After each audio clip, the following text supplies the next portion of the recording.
As Carl Jung once put it, the sole purpose of human existence is to kindle a light of meaning in the darkness of mere being. When we look up to figures like Jung, Freud, Da Vinci, Einstein or Shakespeare, it's easy to feel that our own lives fall short in comparison. Their legacies shine so brightly and their lives were so meaningful. How could our own lives possibly stack up? According to Jung, the purpose of life has nothing to do with what you achieve. It has to do with who you are and how you act. It's about self-discovery and authenticity. Jung viewed the psyche as the full scope of our being, encompassing both our conscious self and our unconscious depths. At the core of our consciousness lies the ego, yet the ego sees only a fraction of who we are. Deep within our unconscious lies our shadow, or dark side, often hidden, but essential to uncover if we wish to find true purpose. This is because the purpose of your life is not something objective or universal. It's something unique to you. Carl Jung was a Swiss psychiatrist and psychoanalyst who ended up founding his own school of psychology known as Analytical Psychology. His philosophy is often referred to as Jungian Philosophy. He's also published multiple books, most notably, The Psychology of the Unconscious, Man and His Symbols, The Archetypes and the Collective Unconscious. In this video, we'll talk about the steps you need to take so that your dark side can reveal your life's purpose according to the philosophy of Carl Jung. 1. Get to know your darkness. Jung tells us, your visions will become clear only when you can look into your own heart. Who looks outside, dreams. Who looks inside, awakes. Before you can fully understand your life's purpose, you must understand yourself, and that means confronting the parts of yourself that are hidden. Most of us think we know ourselves pretty well. You might think you're familiar with your traits, strengths, weaknesses, and desires, so you might be tempted to dive straight into finding your life's purpose. But knowing yourself, deeply, goes beyond surface traits and requires what Jung called self-realization.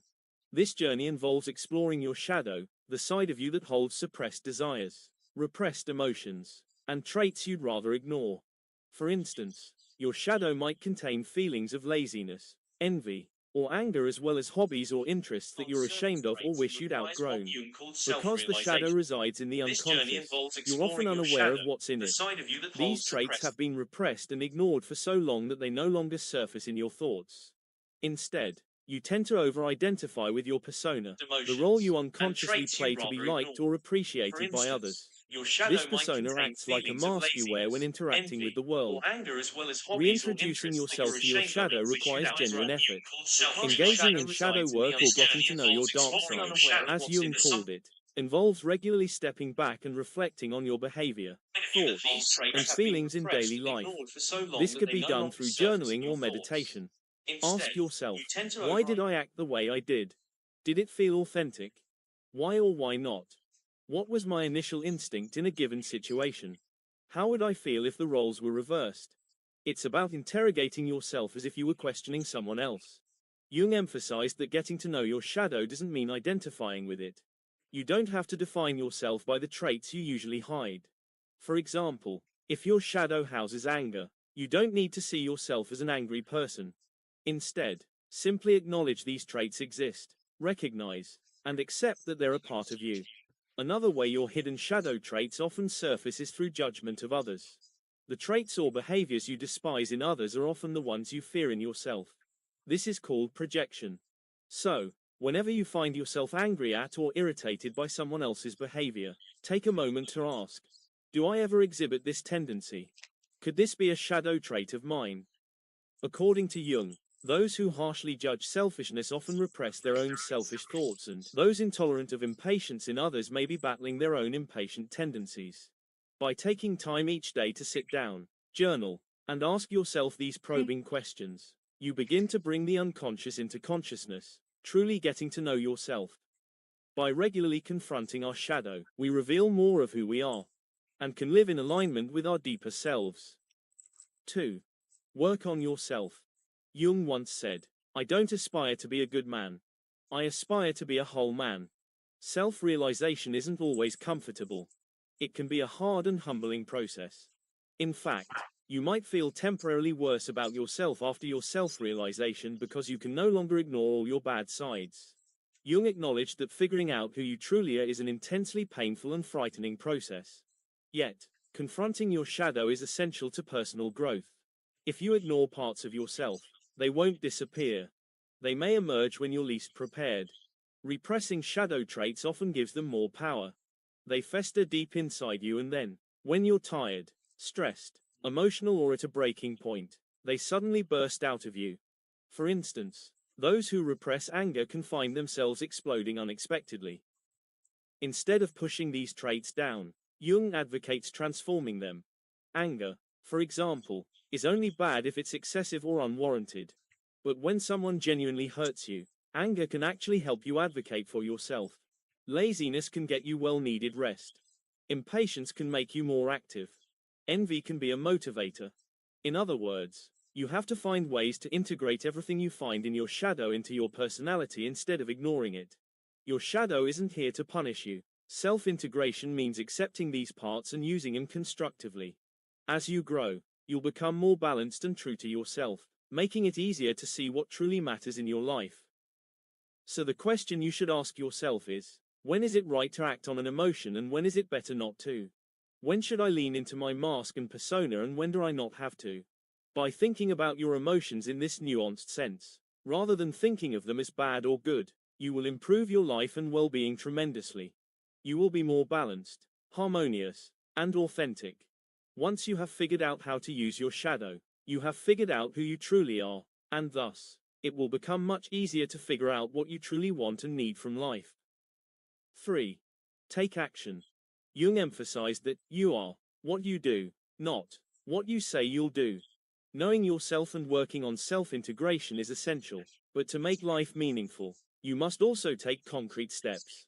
The purpose of life cannot be found in thoughts, but in practice. Don't just react to life's events, take charge of your own story.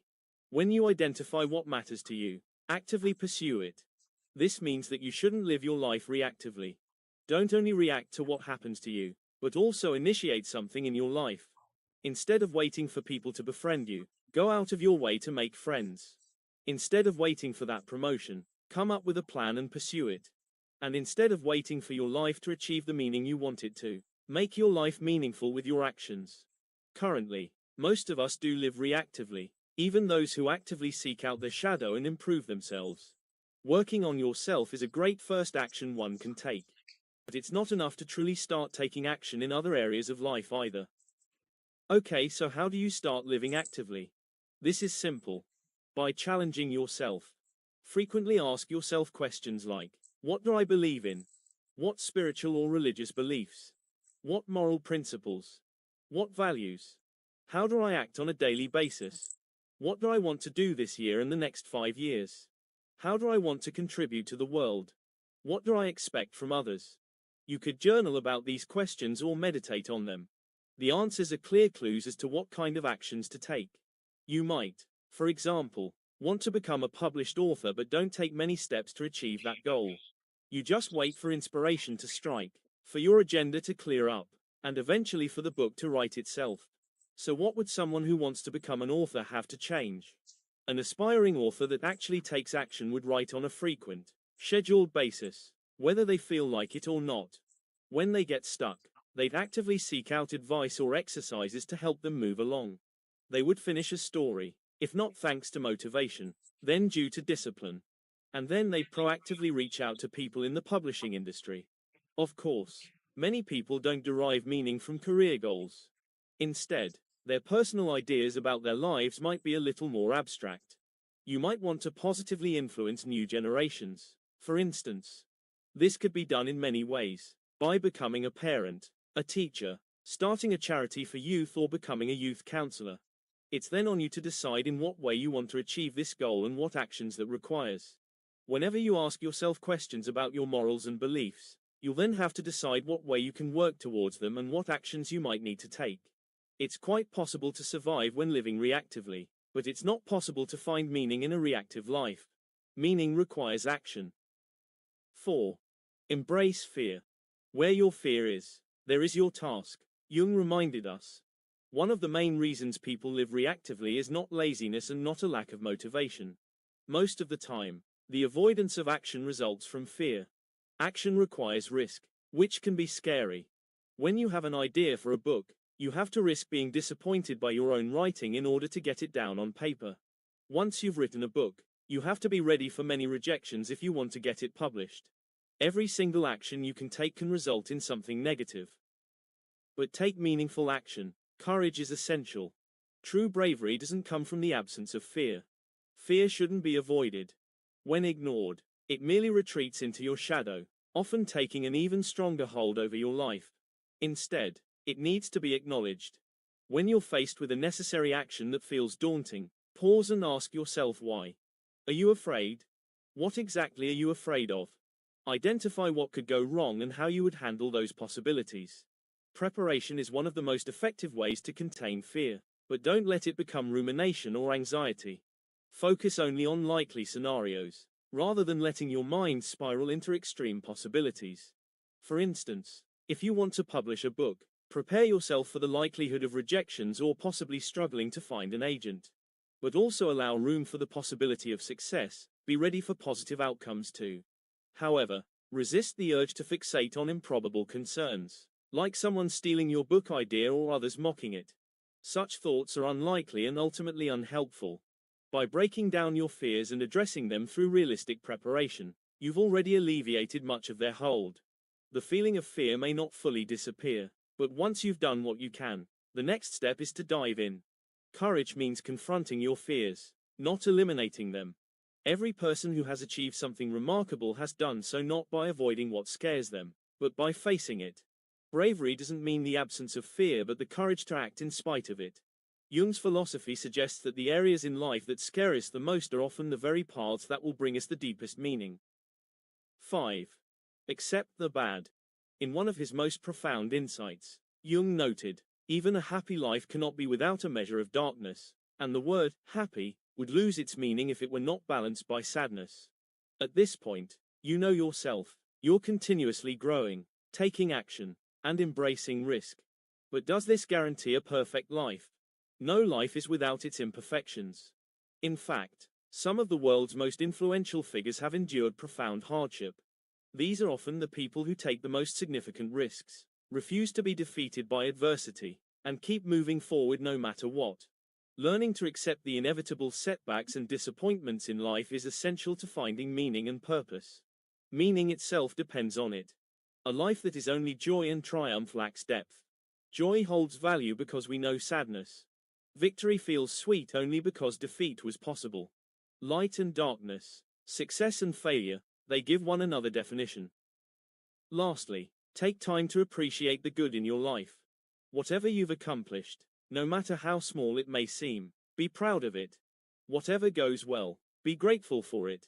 And remember, your life has purpose as long as you're striving to be the best version of yourself. If you enjoyed this reflection, subscribe for more insights on life and philosophy to keep you inspired on your journey. Thank you so much for watching.